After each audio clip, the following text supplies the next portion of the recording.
राधे राधे दोस्तों, जय श्री कृष्णा। स्वागत है आपका हमारे चैनल पर। चलिए आज दशा माता के दूसरे दिन सुनने जाने वाली कथा सुनते हैं। प्रेम से बोलिए दशा माता की जय। इस कथा के अनुसार एक घर में एक सास और बहू रहते थे। बहू का पति परदेश में रह रहा था। एक दिन सास ने बहू से कहा कि बहू जाओ गांव में से आग लेकर आओ, फिर हम भोजन पकाते हैं। क्योंकि पहले के ज़माने में दूसरे के घर से ही आग लेकर भोजन पकाया जाता था। बहू जब गांव में आग लेने के लिए गई तो उसे किसी ने आग नहीं दिया। सबने यह कहा कि हमारे घर जब तक दशा माता की पूजा नहीं हो जाती तब तक हम आपको आग नहीं दे सकते हैं।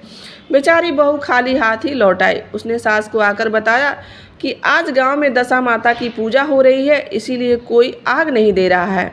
शाम हो जाने पर जब सास आग लेने गई तो सभी स्त्रियों ने उसे बड़े प्रेम पूर्वक बिठाया और उससे कहा कि सुबह आपकी बहू आग लेने के लिए आई थी, परंतु हमारे यहाँ पूजा हो रही थी, इसलिए हमने आग नहीं दिया। सास जब आग लेकर अपने घर पहुंची तो उसे रास्ते में एक आदमी एक बछड़ा के साथ मिला। उसके पीछे एक गाय भी आ रही थी। तब उस बुढ़िया ने उससे पूछा कि यह गाय का पहला बच्चा है क्या? तो उस आदमी ने उत्तर दिया कि हाँ। फिर उसने पूछा कि यह बछिया है या बछड़ा? उस आदमी ने कहा कि बछड़ा है। सास जब घर पहुंची तो उसने बहू से कहा कि आओ बहू, हम दोनों भी दशा माता की डोरा लें और व्रत करें। दोनों सास बहू ने डोरा लिया और सवेरे से व्रत प्रारंभ कर दिया। 9 व्रत पूरे हो जाने पर 10वें दिन डोरे की पूजा की और सास बहू दोनों ने मिलकर गोल गोल अर्थात बड़ा सा गोला बनाया और उसने 10वें फेरे को उसने गाय को दे दिया। और फिर पूजन समाप्त होने के बाद सास बहू दोनों जब पारण करने बैठी थी, उसी समय बुढ़िया का बेटा जो परदेश में रह रहा था वह वापस लौट आया और उसने आकर दरवाजे पर आवाज़ लगाई। आवाज़ सुनकर उसकी माँ ने सोचा कि मैं पारण छोड़कर तो उठ नहीं सकती, मेरा बेटा थोड़ी देर दरवाजे पर खड़ा रह सकता है, मैं अपना पारण समाप्त करके ही उठूँगी। परंतु बहू ने जब अपने पति की आवाज़ सुनी तो उससे रहा नहीं गया। उसने वो पारण का जो अन्न था उसे कैसे भी इधर उधर करके आधा खाया आधा छोड़ा और छोड़कर जाकर जब पति के लिए दरवाज़ा खोला तो उसने पूछा कि तो उसका पति क्रोधित हो गया। उसने कहा कि मैं तुम्हारे हाथ का जल नहीं पीऊँगा। अम्मा कहाँ है? बहू ने उत्तर दिया, वह तो पारण कर रही हैं। तब पति बोला कि 12 वर्ष तक मैं घर नहीं आया हूँ, पता नहीं तुम किस प्रकार से रही होगी। अम्मा आएगी तब हम उसी के हाथ से जल पिएंगे। यह सुनकर वह स्त्री वहीं पर चुपचाप हताश होकर बैठ गई। उसके कुछ देर बाद जब अम्मा पारण करके अपनी थाली धोकर पी चुकी थी तब वह लड़के के पास गई और लड़के ने माँ के पैर छुए। अम्मा ने उसे आशीर्वाद देकर बेटे को घर के अंदर लेके आई। माता ने थाली परोस कर रखी थी। बेटा भोजन करने लगा। उसके हाथ में पहला ग्रास ही लिया था कि फेरी के वह टुकड़े जो बहू ने अपने थाल में फेंके थे वह अपने आप बेटे के सामने आने लगे। बेटे ने माँ से पूछा कि यह सब क्या हो रहा है माँ? माँ बोली, मैं क्या जानूँ बेटा, बहू जाने। यह सुनकर बेटा और आग बबूला हो गया। वह बोलने लगा कि ऐसी बहू मेरे किसी काम की नहीं है, जिसके चरित्र को कि तुम साक्षी नहीं हो, उसे मैं अपने घर में नहीं रख सकता हूँ। इसे अभी घर से बाहर निकाल दो। यह मेरे घर में नहीं रह सकती, या तो यह इस घर में रहेगी या फिर मैं रहूँगा। माँ ने बेटे को बहुत समझाया परंतु वह मानने को तैयार नहीं था। और यह हुआ वह यही कहता रहा कि या तो यह घर में रहेगी और नहीं तो मैं घर में रहूँगा। इसे अभी घर से बाहर निकालो वरना मैं घर छोड़कर चला जाऊँगा। माँ ने सोचा कि क्यों न बहू को थोड़ी देर घर के बाहर कर देती हूँ कि थोड़ी देर घर के बाहर खड़ी रहो, जब लड़के का गुस्सा उतर जाएगा तब बहू को बुला लूँगी। बुढ़िया ने बहू से कहा कि बहू तू थोड़ी देर घर के बाहर जो पेड़ है उसके नीचे जाकर खड़ी हो जा। जब बहू पेड़ के नीचे जाकर खड़ी हुई तो वह पेड़ बोला कि मुझसे दूर हटकर खड़ी हो, मैं दशा माता के विरोधी को अपनी छाया नहीं दे सकता हूँ। इस पर वहाँ से वह बहू जो थी वह घर की जो घरची होती है यानी नेव होता है उसके पास जाकर वह खड़ी हो गई। तो वह ने भी बोला कि तुम मुझसे दूर हटकर खड़ी हो, इतना भार तो इस मकान का मेरे ऊपर नहीं है जितना तुम्हारा है। यह सुनकर बहू और दुखी हो गई और वह जो घूरा होता है कूड़ा करकट वाला उसके पास जाकर खड़ी हो गई। तब घूरा भी बोला कि इतना भार तो मुझ पर कूड़े का नहीं है जितना तेरा है, चल यहाँ से हट, कहीं और जाकर खड़ी हो। इस प्रकार उसे कहीं भी खड़ा होने का जब स्थान नहीं मिला तो वह बहुत दुखी हुई और वह जंगल में चली गई। जंगल में भूखी प्यासी घूमती फिरती एक सूखे कुएं में गिर पड़ी।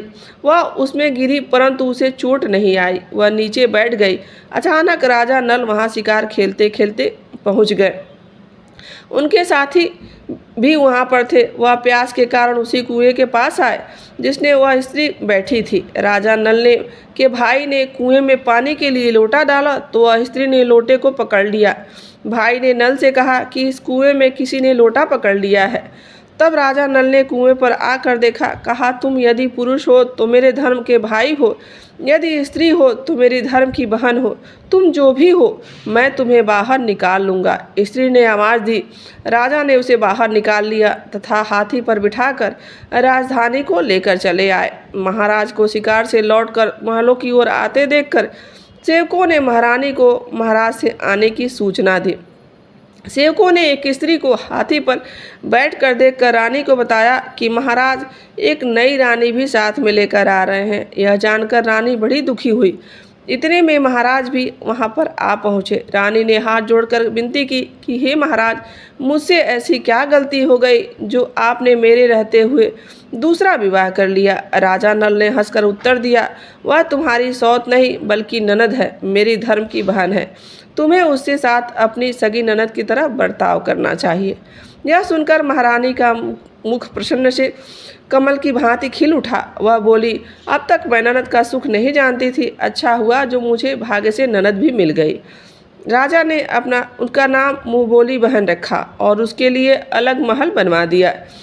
उसके दिन अब सुखपूर्वक बीतने लगे। एक दिन राजा की घोड़ी का बच्चा हुआ तो राजमहल की स्त्रियां बधाई गीत गाने लगी। मुँह बोली बहन ने उसने अपने दासी से कहा कि बाहर जाकर देखो, पता करो कि किस बात की बधाई गाई जा रही है।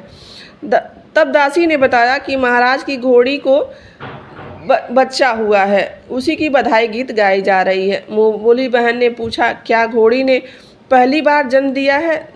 दासी ने उत्तर दिया, हाँ। वह मुँह बोली बहन ने महारानी के पास जाकर कहा, आओ भाभी रानी, हम दोनों दशा माता का डोरी लें। और रानी ने पूछा, डोरा क्या चीज़ है, मुझे समझाओ। वह बोली, दशा माता के व्रत का यह नियम है कि पहले जब गाय या घोड़ी या स्त्री सबकी खबर सुने तब डोरे लेकर व्रत प्रारंभ करना चाहिए। 9 व्रत करने के बाद 10वें दिन डोरे का पूजन करके उसके उपरांत उसका विसर्जन करते हैं। इसी के साथ पारण का नियम भी बताया।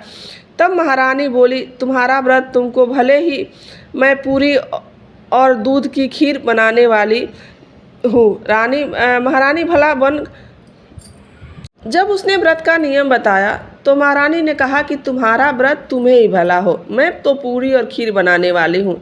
भला महारानी कैसे बन पापड़ी खाकर रह सकती थी? ऐसा खाना खाए मेरे दुश्मन। वह बोली, मुझे जो चाहे कह लो, परंतु व्रत के संबंध में कुछ भी मत कहो। मैं इसी व्रत के उल्लंघन के कारण मारी मारी फिर रही हूँ, आपके देश में आ गई हूँ। महारानी ने उदासीनता के साथ कहा कि मुझे क्या पड़ी, तुम्हें जो अच्छा लगे वह करो, मैं मना तो नहीं कर रही हूँ ना। मुँह बोली बहन श्रद्धापूर्वक डोरा लिया और 9 दिन तक व्रत किया। 10वें दिन विधिवत पूजन किया, गोला पड़ा बनाया और संध्या को पारण करके बैठी। उसी समय उसके पति को अचानक कुछ प्रेरणा सी हुई और वह अपनी माता से आज्ञा लेकर अपनी पत्नी को ढूंढने के लिए चल दिया। घूमता फिरता वह राजा नल की राजधानी में पहुंच गया और अपनी पत्नी का पता लगाने लगा। उसने एक कुएं पर बहुत सी औरतें बात कर रही थी कह रही थी कि राजा नल की मुँह बोली बहन बहुत ही सुंदर सी स्त्री है, आजकल उसी का किया हुआ सब कुछ होता है। दूसरी स्त्री बोली, वह सुंदर होने के साथ साथ धर्मात्मा भी है। तब जब से वह आई है तब से उसे सदा व्रत खोल रखा है, उसके दरवाजे पर कोई भी व्यक्ति खाली हाथ नहीं लौटता है। तीसरी स्त्री बोली, वह जैसी धर्मात्मा है वैसी सदाचारी भी है। चौथी स्त्री बोली, वह सदाचारी और सर्वप्रिय भी है, सारी प्रजा उसके खुश है। 5वीं स्त्री बोली, यह सब तो सही है, परंतु अब तक यह पता नहीं चल पाया कि वह कौन है और कहाँ से आई है।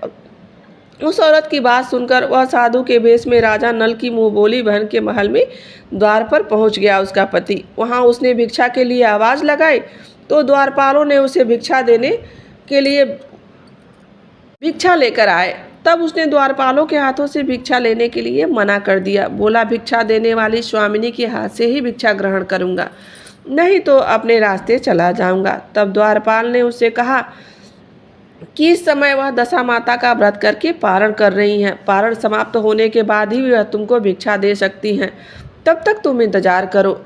वह चुपचाप बैठकर इंतजार करने लगा। पारण कर लेने के बाद वह मुट्ठी भर मोती लेकर आई, परंतु सामने अपने पति को देखकर मुस्कुराई और उसके साथ मुस्कुराती हुई लौट गई। दोनों ने एक दूसरे को पहचान लिया था। महारानी के ने मुँह बोली ननद को मुस्कुराते देखकर कहा, जब से तुम आई हो आज तक मैंने तुम्हें कभी मुस्कुराते हुए नहीं देखा है। आज इस साधु को देखकर हंसने का क्या कारण है?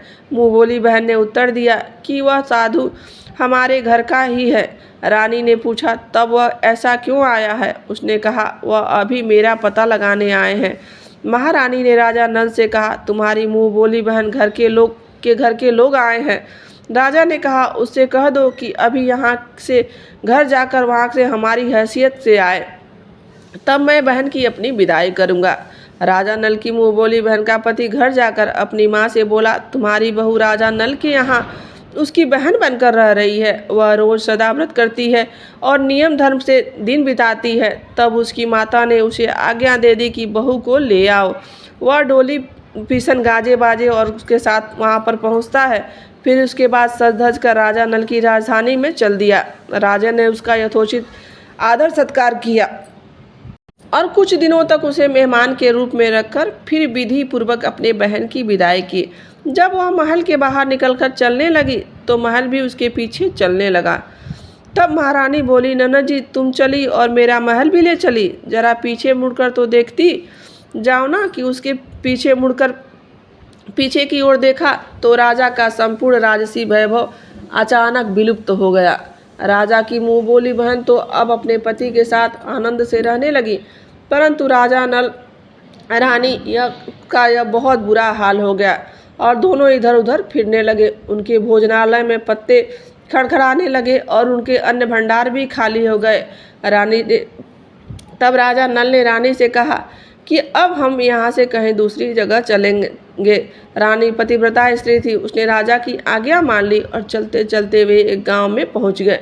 वहाँ पर बेरी के पेड़ पर बेर लगे हुए थे। राजा रानी दोनों भूखे थे। उन्होंने बेरी को तोड़ा तो बेर भी लोहे के हो गए। इस प्रकार राजा रानी जिस वस्तु को हाथ लगाते वह कंकड़ पत्थर या लोहे में बदल जाता था। इतने पर भी राजा रानी आगे बढ़ते गए। रास्ते में उन्हें एक व्यापारी मिला। व्यापारी ने राजा रानी को पहचान लिया। उसने राजा रानी के भोजन के लिए शेर भर आटा दिया और आटा देकर नदी के किनारे वहाँ रानी भोजन बनाने लगी और राजा नल स्नान करने चले गए। उस नदी में मछलियाँ उन्होंने नदी से जो मछली पकड़ कर लाए थे तो राजा को 4 मछलियाँ दी और रानी ने मछलियों को भूनकर रोटी बना ली। राजा नल भोजन करने बैठे थे कि रोटी ईंट में परिवर्तित हो गई और मछलियाँ उछलकर नदी में चली गई। वहाँ से चलकर राजा रानी अपनी मुँह बोली बहन के यहाँ गए। बहन को जब यह पता चला कि भैया भाभी आए हैं तो उन्होंने अपने सेवकों से पूछा कि वह कैसे आए हैं। सेवकों ने कहा कि भिखारियों की हालत में आए हैं। यह सुनकर उन्हें बड़ी लज्जा आई। उसने राजा रानी को एक कुम्हार के यहाँ ठहरा दिया। शाम को थाल सजाकर बहन स्वयं भाभी से मिलने के लिए जब उसके कुम्हार के घर गई तो भाभी के सामने वह थाल रखा तो भाभी ने कहा, इस थाल में जो कुछ भी है उसे कुम्हार के चक्के के नीचे रख दो और वहाँ से चली गई। ननद का थाल सामान चक्के के नीचे रखकर वह वहाँ से जब चली गई तो थोड़ी देर में राजा ने आकर रानी से पूछा, कहो बहन आई थी तो क्या लेकर आई थी? रानी ने कहा, आई तो थी पर जो कुछ लाई थी मैं इस चक्के के नीचे रखवा दी हूँ। राजा ने वहाँ देखा तो वहाँ कंकड़ पत्थर के सिवा कुछ भी नहीं था। राजा को समझती देर नहीं लगी कि यह सब बुरी दशा के कारण हो रहा है। भला वह मेरे लिए कंकड़ पत्थर क्यों लाएगी? अब राजा रानी वहाँ से चलकर अपने मित्र के यहाँ पहुँच जाते हैं। फिर मित्र को जब पता चलता है कि उनके मित्र आए हैं और वह भिखारियों की हालत में आए हैं तो मित्र दुखी होकर कहता है कि कोई बात नहीं, जैसा आए हैं वैसे अच्छे आए हैं, आखिर मित्र हैं, उन्हें महल में ले आओ। उनके मित्र दोनों का स्वागत करते हैं और स्वादिष्ट भोजन करवाकर एक कमरे में लिटा देते हैं। फिर उस कमरे में एक नौलखा हार टंगा था। आधी रात में उधर राजा सो गए होते हैं, परंतु रानी जाग रही होती है। तभी उसे कुछ ऐसा दिखाई देता है कि वहाँ पर दीवार पर टंगा हुआ एक मोर का चित्र बना हुआ था। वह मोर धीरे धीरे उस हार को निगल जाता है। रानी ने राजा को तेजी से जगाया और उस दृश्य को दिखाया। राजा समझ गए थे और उन्होंने कहा कि इससे पहले कि मेरा मित्र यह समझे कि हम चोर हैं, हम यहाँ चुपके से निकल चलते हैं। उसके पश्चात राजा और रानी अपने मित्र के उठने से पहले ही सुबह उस महल को छोड़कर वहाँ से चले जाते हैं और दूसरे राजा की राजधानी में पहुँच जाते हैं। वहाँ अतिथि और भिक्षुकों को सदाव्रत किया जा रहा था, तो वे दोनों भी सदाव्रत लेने के लिए पहुंच गए। उस समय सदाव्रत बंद हो चुका था।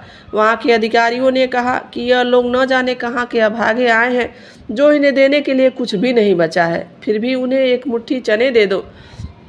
उन्होंने इस प्रकार के अनादर और कड़वी बातों सुनने के बाद भी उस चने को लेने को से अस्वीकार कर दिया। जो वहाँ का अध्यक्ष था वह उसकी निंदा करते हुए बोला कि ऐसी कंजूसी है तो सदाव्रत देने का नाम ही क्यों करते हो।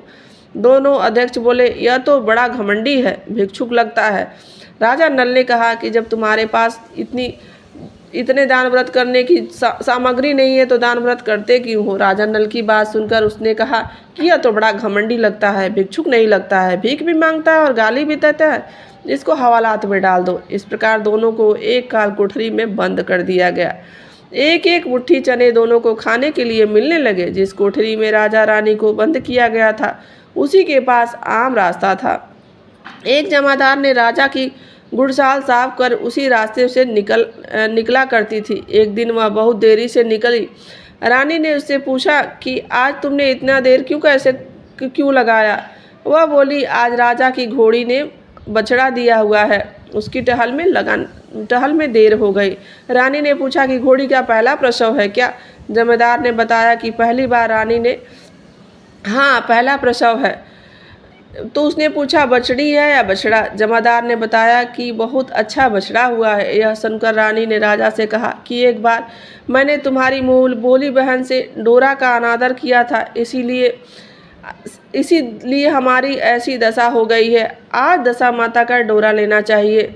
राजा ने कहा, परंतु यहाँ पूजा की सामग्री कहाँ से आएगी, उसके नियम धर्म का पालन कैसे होगा। रानी ने उत्तर दिया, दशा माता सब कुछ करेंगी, मैं तो उन्हीं का नाम लेकर डोरा लेती हूँ, फिर जो होगा देखा जाएगा। रानी ने 9 तार राजा की पगड़ी से और 1 तार अपने आंचल का लेकर अपना डोरा तैयार किया और उसी समय से व्रत करने लगी। थोड़े देर में ही वहाँ का राजा अपनी घोड़ी को देखने के लिए उसी रास्ते से निकल रहा था।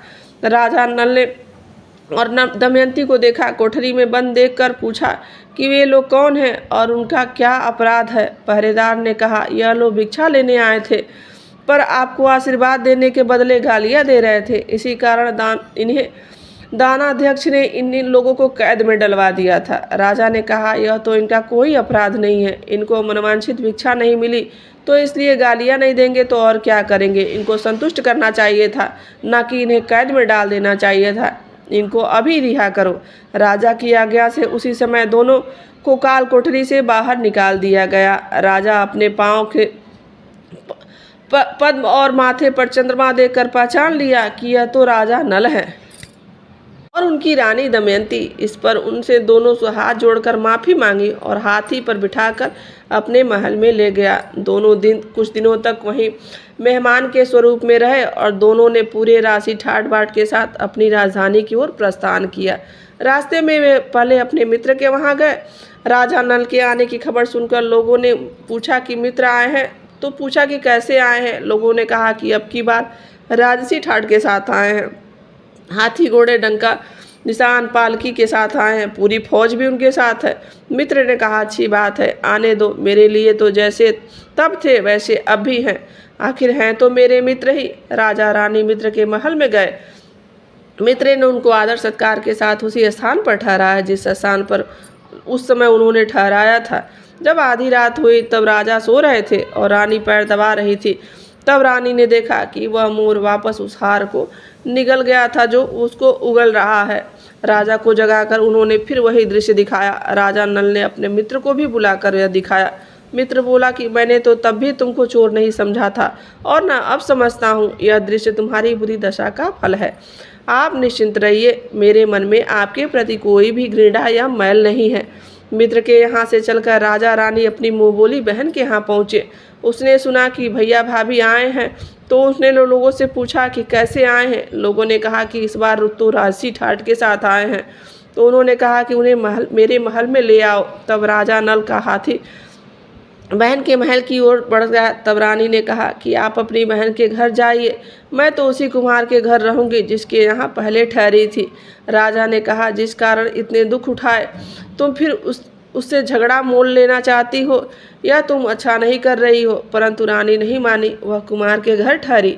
राजा बहन के घर चले गए। शाम को राजा की बहन भाभी के लिए थाल सजाकर कुमार के यहाँ लेकर पहुँचती है। उसे भाभी के सामने वह थाल रख दिया। भाभी सोने चांदी के गहने उतार कर रखने लगी और कहने लगी खाओ खाओ रे मेरे सोने चांदी के गहने खाओ, हम भूखे नंगे क्या खाएंगे।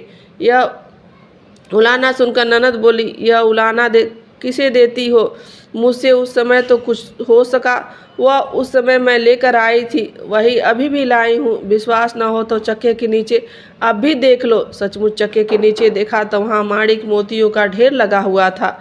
यह देखकर रानी सन्न रह गई। वह बोली ननद जी तुम्हारा कोई दोष नहीं, यह तो हमारी बुरी दशा का परिणाम था। रानी ने ननद का लाया सब सामान रखा और उसके बाद सामान में कुछ अपनी तरफ से और मिलाकर और फिर ननद को वापस कर दिया। परंतु ननद को पूजा का न्योता देना भूल गई। वहाँ से चलकर राजा वह सुरा गाय के पास पहुँच गए।